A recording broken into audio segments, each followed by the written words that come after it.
So in this segment, we're going to be talking about a man who was a COVID denier. He died from coronavirus. He was only 46. He died alone, and that is a really scary way to die. To be honest, alone. Um, so I wasn't 100% sure how to cover this story. But this is not some sort of victory lap to say well, you're stupid for not believing in it, because this is someone whose life is gone. And there was the story obviously of Herman Cain, who went to a Trump rally and he got COVID. I think he was a COVID denier as well, and then he got and he died. And people are saying that, well, it's kind of your own fault for being stupid. But I don't want to cover this story like this. I want to cover it as a guy who was, I think, tricked into believing COVID was a hoax. Maybe some people don't want to believe this thing's real, so they can carry on with their lives as normal. Maybe there's a bit of that in there. I don't want to attack the man, though. So I want to do my best not to do that. In this segment, he just passed away. I think it's recent.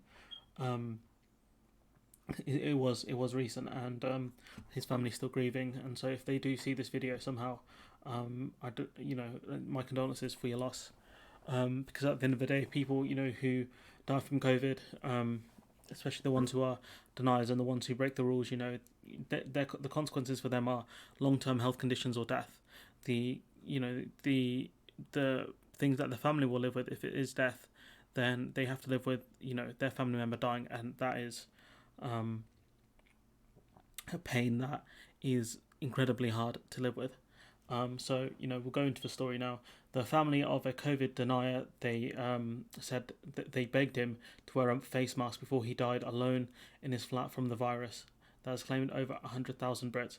Artist Gary Matthew, 46, had a positive COVID-19 test and was in isolation when he passed away at his home in Shrewsbury, Shropshire, on the 13th of January. He had been very ill and tested positive the day before he died. And the thing is, when you live alone like this, there's not going to be anyone there to call the ambulance for you, and things like that. And that's one of the real dangers of living alone during this pandemic, or living alone in general, I guess, but especially now. It is not known how exactly the kind but shy painter caught the virus, but according to his family, he did not wear a mask or adhere to safety measures and continued to meet with friends after falling for wild COVID conspiracy theories online. And we're going to be talking about those sorts of people in a minute, and talking about they do share some responsibility in his death. To an extent. His Instagram profile shows he was a talented portrait artist, creating portraits of famous faces from film and music, like Roger Moore, after he took up painting in later life, attending the University of Wolverhampton's fine art painting course. And he's very talented, as you can see from his artwork. Incredibly talented. In a profile at a local art group, he said, "I've been an avid drawer from a young age. From early on, drawing for me was a means of telling stories as much as writing. I'm drawn to images in painting and photography that capture the moment, that utilize lighting and color to convey a mood or atmosphere." His Twitter profile shows how he regularly shared anti-lockdown messages, calling Professor Whitty Dr. Death for suggesting tougher rules over COVID. His last retweet include Talk Radio's Julia Hartley-Brewer calling for a reality check, that most people in the UK don't know someone who died from the virus, and Mark Durland's return to the same station after a cut of face mark on a live stream. So these are the sorts of people who share some responsibility in the death of these sorts of people, and in the push, kind of the narrative of COVID denial, because these people here are the ones who push COVID denialism on mainstream platforms like YouTube, like Talk Radio and Facebook and other places. These people, in part, have a share in this man's death. They played a part in this man's death. Just weeks before his death, he liked a post from the Brexit Alliance London Assembly member David Crutton saying, "Show your face, meet your friends, hug other people, go where you want, disobey tyrants."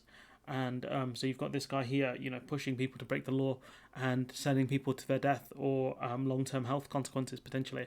And I hope this man is proud. I hope all of these people mentioned here are proud. Julie Hartley-Brewer and Mark Dolan. I hope you're very proud of yourselves, to be honest, because this man's dead and you played a part in this.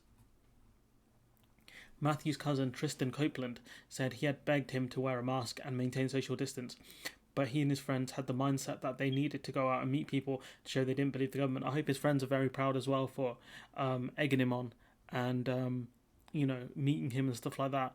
I hope they're very proud that their friend is dead because of their stupidity here.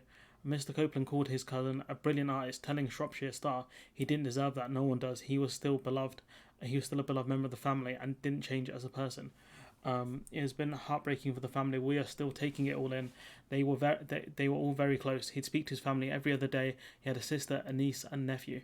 His mother posted a short tribute saying, "My beautiful son, we will walk along rivers together someday."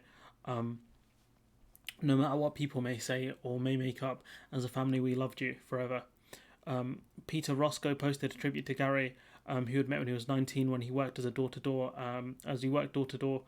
selling the socialist worker and hit out at people using his friend's profile to spread COVID conspiracies.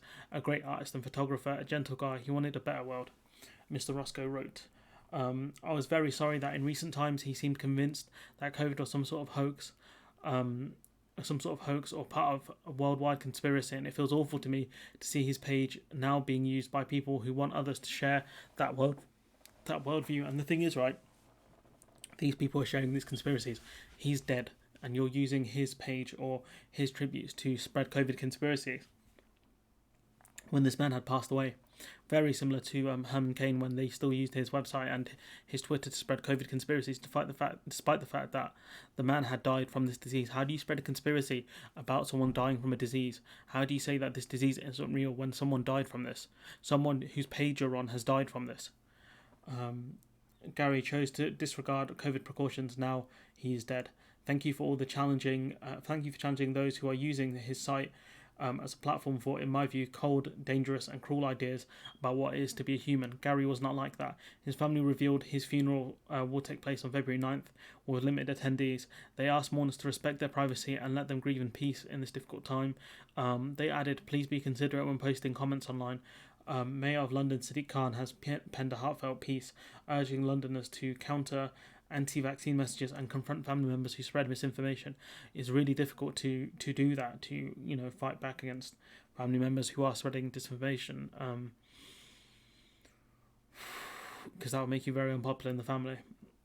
He wrote, pernicious propaganda is clearly putting lives at risk, causing people in our city, including the most vulnerable, to reject the opportunity to be vaccinated.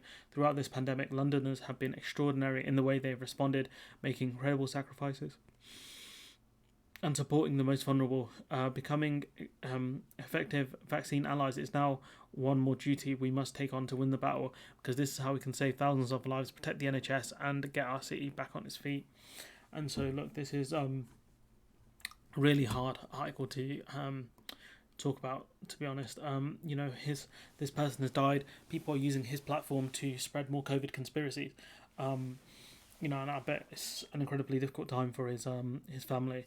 But anyone who doesn't believe that this thing is not real or that you can't die because you're younger or healthy, this man looks like he's in good shape. He's 46. That is not old, and he had died from this. Probability says if you're about his age and his fitness, you won't die. But probability is not always on your side, and I hope that people like Julie Hartley-Brewer and whatever the guy, Mark Dollop or whatever his name was, I hope they're very proud of themselves because they have played a part in a man's death, and that should forever be on their conscience. I don't have much more to say apart from my condolences to his family, and take this as a message to anyone who is denying COVID out there. You're wrong, and you're going to put other people's lives at risk, and if it's not you that dies or suffers, it will be someone else, and it will be in part because of your actions, whether that's because you're vocally spreading the misinformation or potentially because you're a spreader of COVID because you're not following the rules. But anyways, like I said, condolences to his family. Let me know what you think in the comments below. I did this hopefully this video is respectful, especially to his family. Let me know what you think in the comments below. Like, comment, share, subscribe, and hopefully I'll see you in the next one.